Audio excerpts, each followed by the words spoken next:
Hurmatli Prezidentimizning Oliy Majlisga, O'zbekiston Respublikasining xalqiga yo'llagan murojaatnomasini diqqatli bilan kuzatar ekanmiz. Shunga guvoh bo'lamizki, bu yerda O'zbekiston Respublikasidagi barcha qatlamlarni egallab olgan holda bosqichma-bosqich rivojlantirish strategiyasi belgilab berildi. Jumladan, aviatsiya sohasida parvozlar geografiyasini kengaytirish, aholi va turistlarga yanada imkoniyat yaratish, bu bilan ularga demak qulaylik yaratish orqali aviatsiya sohasini rivojlantirishga erishishligini belgilab qo'ydilar.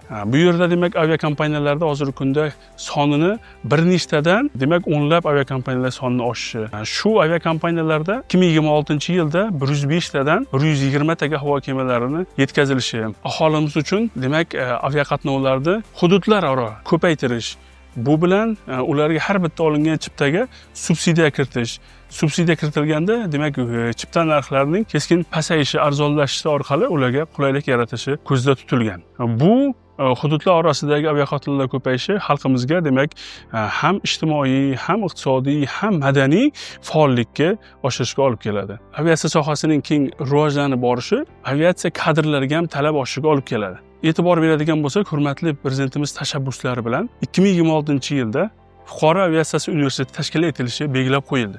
Xalqaro uchuvchilar, muhandislar, dispetcherlar, servis, xavfsizlik bo'yicha kadrlar tayyorlanishi belgilab berildi. Albatta bu aviatsiya sohasiga ko'rsatilayotgan imkoniyatlar, rivojlantirish bo'yicha strategiyalar faqat aviatsiya sohasi uchun emas, bu respublikamizda turizmni rivojlanishiga va umumiy iqtisodiyotni rivojlanishiga olib keladi. Bu demak islohotlar xalqimiz uchun qulaylik yaratish bilan birgalikda respublikamiz uchun katta iqtisodiy yutuqni olib keladi. Shu bilan birgalikda bu xalqimiz uchun qulaylik, demak keng sharoitlar yaratilishi va xavfsizlikni ta'minlashga erishiladi.